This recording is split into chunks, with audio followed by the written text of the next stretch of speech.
Oke, mari kita langsung masuk ke pembahasan kali ini. Kalau ngomongin soal sholat, kita biasanya kan cuma fokus sama gerakan fisiknya atau bacaannya ya. Tapi tahukah kita kalau ternyata ada satu dimensi ruang dan psikologis yang sangat-sangat krusial mengelilingi ibadah ini? Nah, di penjelasan kali ini kita bakal bongkar soal ruang tak kasat mata tapi super suci yang terbentuk tepat di depan orang yang lagi sholat. Bersama-sama kita akan kupas tuntas etika, aturannya, dan ada satu peringatan dari teks klasik yang jujur aja mungkin bakal bikin kita sedikit merinding pas pertama kali denger. Yuk kita bedah sumber-sumbernya pelan-pelan biar kita tahu gimana sih seharusnya momen yang sangat privat ini dihargai. Tapi sebelum kita masuk ke detailnya, coba deh bayangin, ada sebuah peringatan misterius tapi benar-benar tegas dari teks rujukan kita. Seberat apa sih pelanggaran ini, sampai-sampai dibilang orang itu lebih baik berdiri nunggu selama 40 daripada melanggarnya. Tapi tunggu dulu, pertanyaannya sekarang, 40 apa nih? 40 hari? 40 bulan? Atau jangan-jangan 40 tahun? Ketidakpastian soal angka ini tuh bukan tanpa alasan loh. Simpan dulu ya pertanyaan ini di pikiran kita, karena justru misteri inilah yang jadi pintu masuk buat paham betapa mendalamnya isu ini. Angka yang sengaja dibiarkan menggantung ini memang dibuat untuk memunculkan rasa gentar, memaksa kita mikir dua kali sebelum mengambil satu langkah ceroboh yang bisa memutus koneksi spiritual orang lain. Nah, kutipan ini benar-benar ngegambarin inti masalahnya dengan sangat brilian. Ini adalah teks asli dari hadis riwayat Abu Juhaim, yang jadi fondasi utama dari seluruh pembahasan kita. Teksnya berbunyi, "Lau ya'lamul mar'u baina yadayil musalli madza 'alaihi lakana an yaqifa arba'ina," yang terjemahannya kurang lebih begini. Seandainya orang yang lewat di depan orang salat mengetahui dosa yang ditanggungnya, niscaya berdiri menunggu 40, itu lebih baik baginya. Maknanya luar biasa lugas dan ketat. Kalau seseorang sabar betul seberapa besar beban moral gara-gara nekat motong ruang ibadah orang lain, dia pasti milih diam mematung selama 40 itu tadi daripada harus melangkah maju. Penekanannya di sini benar-benar pada kesadaran penuh atas tindakan kita. Terus apa sih rahasia di balik angka 40 ini? Ini menarik banget. Salah satu perawi dalam sanad hadis ini, yaitu Abu An-Nadar, dengan jujur mengakui kalau dia sendiri ragu apakah Nabi itu bermaksud 40 hari, bulan, atau tahun. Tapi, sumber acuan kita ngejelasin kalau ketidakpastian ini tuh bukan karena ada informasi yang kelewat, melainkan sebuah taktik linguistik yang sengaja dipakai buat ngasih efek rasa segan yang maksimal. Logikanya gini, pas kita nggak tahu batas maksimal sebuah konsekuensi, otomatis tingkat kehati-hatian kita bakal super maksimal kan? Ambiguitas inilah yang justru bikin larangannya terasa makin dahsyat. Entah itu hitungan hari atau tahun, melanggar batas suci ini dosanya luar biasa besar. Jadi poin krusialnya di sini adalah sebuah konsep yang disebut dengan sutroh.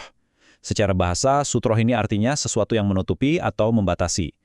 Biar gampang banget ngebayanginnya buat kita semua, analoginya tuh persis kayak tanda do not disturb atau jangan ganggu yang sering digantung di gagang pintu. Pas tanda itu dipasang, pesannya kan jelas banget ya, tolong beri saya ruang privasi. Nah, hal yang sama berlaku pada sholat. Sholat itu pada hakikatnya adalah obrolan paling intim antara manusia dengan Sang Pencipta. Jadi, sutroh ini semacam pembatas fisik yang ngasih sinyal ke dunia luar, sis, lagi ada komunikasi spiritual tingkat tinggi nih di sini, tolong jangan diinterupsi. Benda ini ngelindungi ruang si pendoa sekaligus menjaga fokusnya biar nggak ambyar. Lalu pertanyaannya, seberapa jauh sih sebenarnya batas ruang tak kasat mata ini? Biar kita nggak bingung dan nggak malah bikin repot pergerakan di tempat umum, sumber acuan kita udah netapin batas fisiknya dengan sangat presisi. Batas maksimal dari sutra itu sejauh tempat jatuhnya dahi kita pas lagi sujud, atau kira-kira 3 hasta. Ya, kurang lebih 3 jengkalah dari posisi kita berdiri. Nah, inilah zona eksklusifnya. Kalau ada sesuatu atau seseorang yang lewat di luar jarak 3 hasta itu, ya udah aman, nggak termasuk di zona terlarang lagi. Penentuan jarak yang simpel ini bikin ruang gerak di tempat umum tetap terbuka luas, tapi orang yang lagi beribadah juga tetap punya ruang aman tanpa takut keganggu. Adil banget kan? Sekarang kita bedah poin-poin hukumnya ya, dan di sini kita bisa lihat gimana aturan fisik dan spiritual itu berpadu dengan sangat rapi. Mari kita perhatikan. Pertama, al-man'u minal murur baina yadail musolli, yang artinya jelas larangan keras lewat persis di depan orang yang lagi sholat. Kedua, dan ini adil banget, al-ithmu yahtasyu biman ya'lam. Artinya, dosa atau konsekuensi moral ini cuma berlaku buat mereka yang udah tahu ada larangan ini tapi tetap nekat melanggar. Dan yang ketiga, ini dia filosofi utamanya, syughlu qalbihi amma huwa bisya'nihi. Tujuannya itu mencegah hati si pendoa dari kebingungan atau gangguan pas lagi fokus komunikasi sama Tuhan.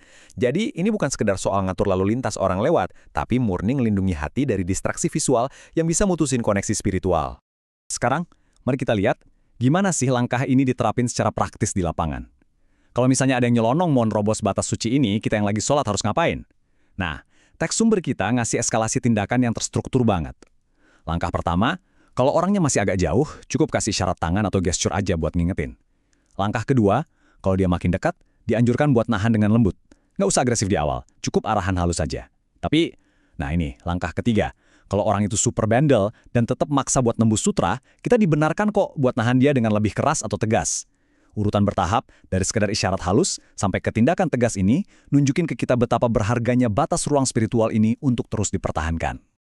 Pembahasan ini akhirnya bawa kita ke sebuah perbandingan hukum yang sering banget jadi pertanyaan. Kalau ada yang tetap lewat, sholat kita jadi batal nggak sih secara hukum?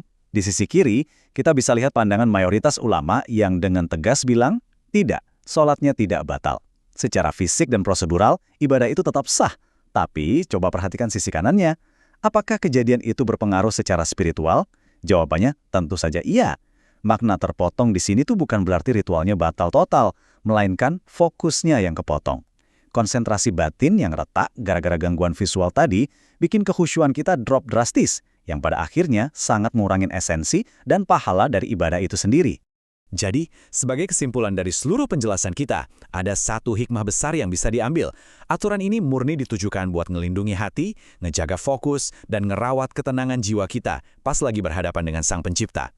Setelah kita paham misteri di balik angka 40 dan betapa pentingnya fungsi sutra tadi, harusnya ini ninggalin sebuah pertanyaan reflektif yang mendalam buat kita semua. Selama ini, sudahkah kita ngasih rasa hormat yang cukup terhadap batas suci dan privasi komunikasi orang lain dengan Tuhannya, apalagi pas lagi di tempat umum? Yuk kita jadikan ini bahan renungan saat kita melangkah di dekat mereka yang sedang beribadah. Oke, terima kasih ya sudah ngikutin pembahasan ini. Semoga wawasan dan kesadaran kita dalam menjaga ruang spiritual orang lain semakin bertambah tajam.